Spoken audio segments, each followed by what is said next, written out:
Welcome to In the Hunt. We're going to have a post-tournament analysis of the 2020 Genesis Invitational. I'm here with Mark Sweeney and Brian Bailey. We're our hosts today, and we're going to have a look at the two top finishers, or actually the three finishers who were leading going into Sunday: Adam Scott, Matt Kuchar, and Rory McIlroy. And we're going to have a look at what each one did, how they performed, and why did Adam Scott have a two-shot lead over the other guys, and really have a look at how they accomplish their scores in different ways.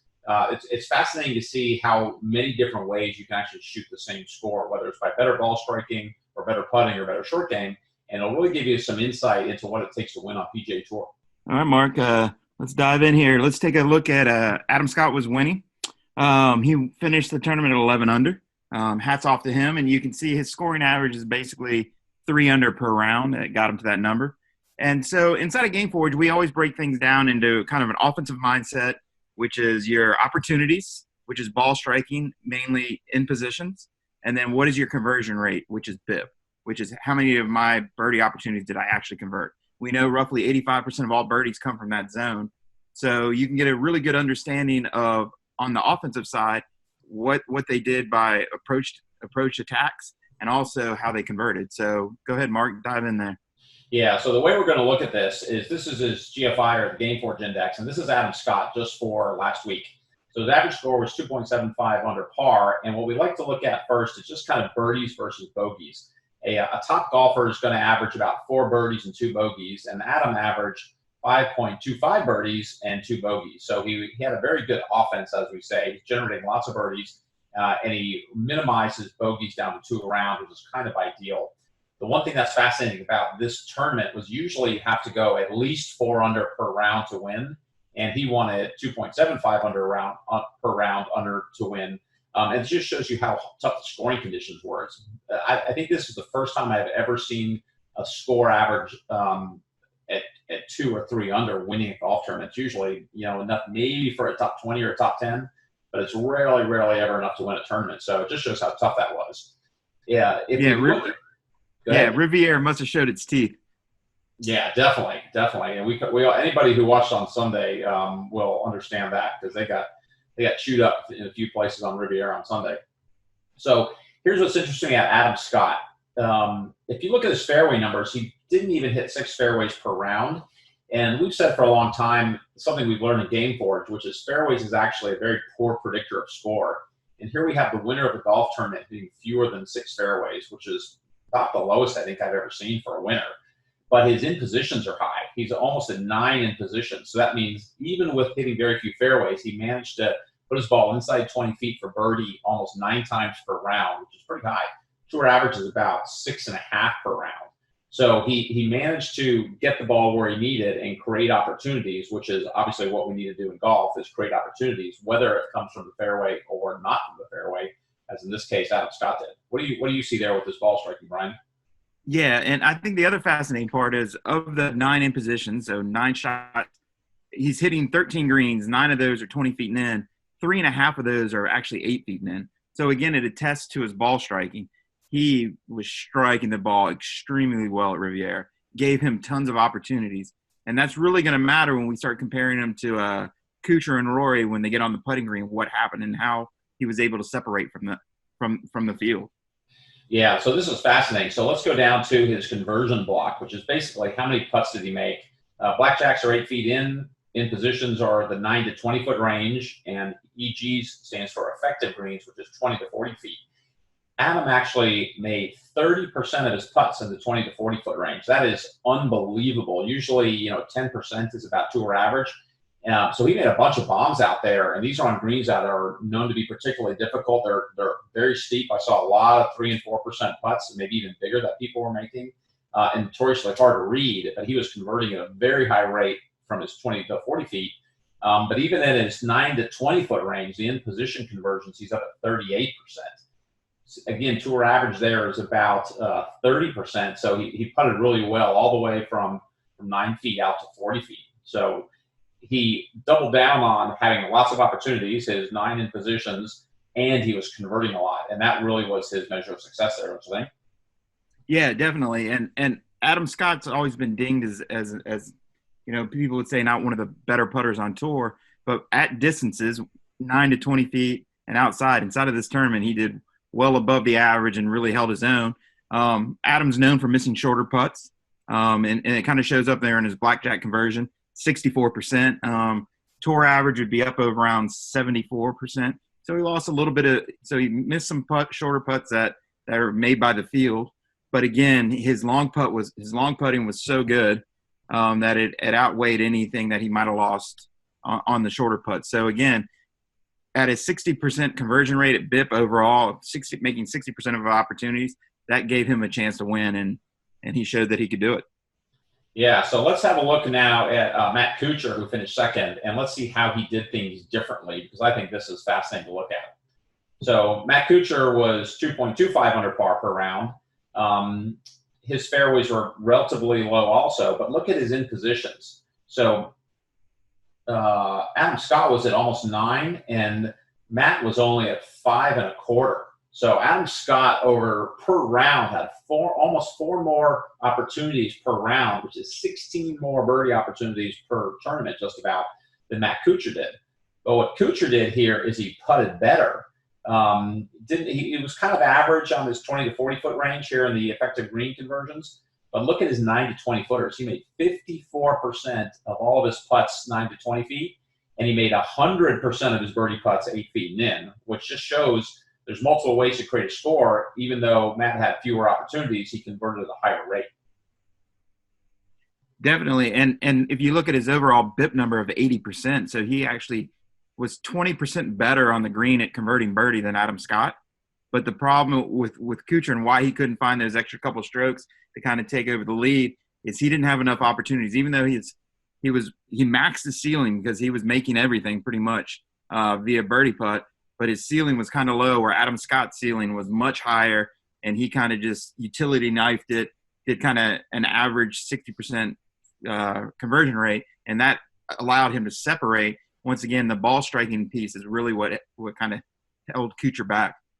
Yeah, the way I like to think about the BIPs here is kind of a productivity measurement. It's basically of all the opportunities you create, how many birdies did you make? What is your productivity for birdies based on your opportunities there? And 80 is a big number. I mean, to win, you usually have to be 70% or higher. Tour average is about 60%. So he really made a lot out of only having 5 opportunities. He created 4 1/4 birdies out of 5 1/4 opportunities, which is pretty darn good. You don't see it very often, and you do see it that high for winners. But it's a tough number to get to. So hats off to him on that. Let's open up Rory. He was in the lead group with him going in the last day. Okay, so let's see how Rory is different. So Rory had about the same in positions as Adam, right? 8.75. But look at his BIPs, his conversions or his productivity is only 40%. So he actually converted at half the rate that Kuchar did, right? So he had a lot of opportunities, but if we go down to his conversion area, he made 0% 20 to 40 feet. 36% is in position is 9 to 20 foot. It's pretty good. That's a good number. But he was also really low inside 8 feet. So basically, he created the chances, just didn't convert them, right? Exactly. So if you look at his total birdie number, he's down at about 3.5, where Kuchar was up around 4, and then Adam Scott was about 5 1/4. So what you can see is, even though he struck it as well as Adam, he didn't convert nearly as well, and that kept that birdie. His offense was down. And if you look at his bogey number is actually better than both Kuchar and Adam Scott. So he did a better job of avoiding bogey. But again, his scoring opportunities, his conversion number was just much too low for him to actually succeed and make a big run on Sunday. Yeah, I mean, you can definitely see that his short game here was good. He had a high scrambling rate, had a high P6, which is your proximity with greenside wedges, made a lot of those putts. So he did a great job at protecting against bogeys, but he just couldn't generate the number of birdies he needed to win. You really need to be up at 4 or more to win a golf tournament on PGA Tour while keeping your bogeys at 2 or less. And so he didn't quite get to that number where he needed to get. That cost him a couple shots, and there we go. And that's kind of the difference. I also see, just looking down here a little bit, his 3 putts were a little bit high. I think I saw him 3 putt once or twice, but his 3 putts were a little bit high for Tour. But that overall, the whole week probably accounted for 1.5 shots in there and 3 putts. So again, Adam and Rory both hit the ball really well. Adam converted at a high rate. Rory did not convert at a high rate. And then Kuchar didn't hit the ball as well, but converted at an even higher rate than both of those guys. And they all ended up, Adam ended up in the winner by a couple shots, but they kind of got to their numbers in very different ways. And the reality is, to win on PGA Tour, you can't just be strong in ball striking or putting or short game. You got to be strong in all three of them. You got to have all those cylinders firing to be able to win a tournament. Exactly. And I think what we need to do now is let's dive over and look at down at the bottom here, Rory. I think the par 5 scoring, Riviera, there's a lot of go forward opportunities. It's fascinating. You see Rory down here is averaging 2.5 under par per round on his par 5 scoring, which is phenomenal. That's world class. And 4 go forwards. So basically he was ripping at every par 5 and going for it. And he got tons of birdie opportunities. His birdie opportunities were really driven by his par 5 scoring. Where if we flip back over to Adam and to Matt Kuchar, they played it a little bit differently. Where we see Adam's about a little over 1 under par, and it's gone for it 3.5 times. So went for it a little bit less, but did not convert nearly as much on his par 5 scoring as Rory did. So once again, how they were finding their birdies, Rory was, again, dominating the par 5s. Adam was doing – actually, of the 3, actually did the worst on par 5 scoring. And again, that's a weird number to see a player win and actually have a lower par 5 scoring than a lot in the field. Yeah, that's actually very unusual. And Rory's well known for his ability to score on par 5s. And that is a key metric for players at all levels, but especially on PGA Tour. The top 10 money winners, really outperform on the par 5s and go for it numbers. And then I guess the other thing we could look at is scrambling opportunities. Adam Scott, you can see he converted roughly 63% of the time. So basically, both of his bogeys really was driven. If you look at his 3-putt number, he basically, I think, 3-putted once for the entire tournament. Yeah. So pretty much all of his bogeys, other than the one, was driven by short game. He converted 63% of the time. He had basically 20 opportunities throughout the tournament and roughly didn't get up and down 7 times of the 20. But again, a really good conversion rate for him. But he had so many opportunities on the birdie side, even though, the scrambling number was a little bit lower than Rory and also Kuchar. It didn't affect his scoring that much because his opportunities on the offensive side was so high. Yeah, agreed. So when you're thinking about winning a golf tournament, you have to have a combination of opportunities. It needs to be 8 or higher, and you see both Rory and Adam are almost at 9. But you also have to convert at least 60%. Usually it's about 70 or 80% of those you have to convert. Overall, your BIP, your productivity numbers got to be up 70% or higher. And then you've got to have a good defense, meaning you've got to not give up those bogeys. You've got to keep it to 2 or fewer per round, and that's a function of greenside proximity with your wedges and your scrambling number and short putting also. Do all those 3 together. If you can get to 4 under par per round or better, that's really kind of getting you into the win zone there on PGA Tour. Actually, in a lot of tours, that's going to get you into the win zone. That's really the number that we're chasing. Yeah, and I think what's also fascinating, if we can switch over to the approach yardages, Adam Scott, again, known as a great ball striker. And if you look at it, we have a dotted line here. It's what we call our optimal curve. That's kind of like how the best in the world, we expect them to hit from their bends, hit those distances for IPs, which are your in positions. So what you can see is Adam did a really good job out to about 40 yards, which is your par 5s, your go for it.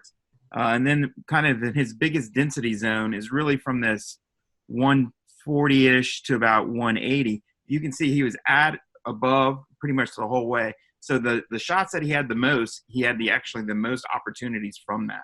So he did a really good job of, in the position that he was hitting from, he maximized his opportunities inside of that. And at the very top, we have what we call an accuracy rating and opportunities gained. Mark, you want to speak on that? Yeah, the accuracy rating just compares where the player actually hit, how accurate their approach shots were compared to kind of an optimal line. And he was 26% higher than optimal, which you can see all these blue lines that are above the gray dotted line is where he overperformed optimal. But then we actually convert that into how many opportunities you get. And so what the opportunities gained here means that over the course of the tournament, Adam Scott had 6 more birdie opportunities. He's kind of an optimal player. So he's actually and he converted 60%. So he really made almost 4 more birdies just based on his ball striking only.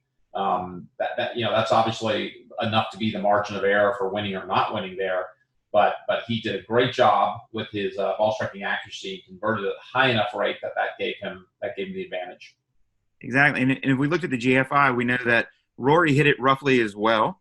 So Rory's curves, I imagine, are going to look very similar to that, where Kuchar, on the other hand, did it a little bit differently. And again, if you look at kind of where Kuchar came from, his accuracy rating was kind of optimal, pretty close to 100%, but he actually lost opportunities. So between 5 game by Adam and 5 loss by Kuchar, or 6 by Adam, that's 11 shot difference by ball striking between the two. Yeah, so basically, walking into Sunday, or by the time they left Sunday, Adam Scott had a net of 11 more birdie chances than Matt Kuchar, and that's hard to make up. Even though Matt converted at a higher level, it's just a lot of opportunities that I don't care how well you putt, it's hard to make up that. So he was at a disadvantage on ball striking there, and obviously at the end of the day, Adam Scott came out ahead. No, definitely. Hats off to Adam Scott. Great ball striking. Did what he needed to do around the greens. Did what he had to do on the putting green to win. Also, let's take a look at Adam, his trends coming into the tournament. Let's see if anything jumps out at us. Okay, so that's the last 12 months of trend for Adam. He's obviously been playing well. He won back in Australia, which we don't have information for, but he got a scoring trend down to about 2 below par, 2.5 below par, and he's been riding that basically through all summer. So that's a great looking trend. Typically, the black dot, which is the average for the month, needs to get below 4 or -4 below to win a golf tournament. You saw it happen here in June of last year. But Riviera was a tough course, so actually almost 3 under won that, which is a little bit unusual. But he's actually been playing really good golf for about 6 or 8 months here, which you can see by his trending. Now let's look at in positions. Yeah, so break out the ball. Oh, there you go. So you break out the ball striking, and he's just hit the ball better and better and better, and created more and more opportunities. Going back almost a year at this point, he was back at 5 in February and March of last year, and now he's up push above 8, which is just spectacular. So no big surprise there. When you see that kind of ball striking improvement, that's a lot of times when we see a player will win kind of at the tail end of that. And let's look at the finishing recipe of offense. Let's look at conversion rates. Let's jump over his BIPs.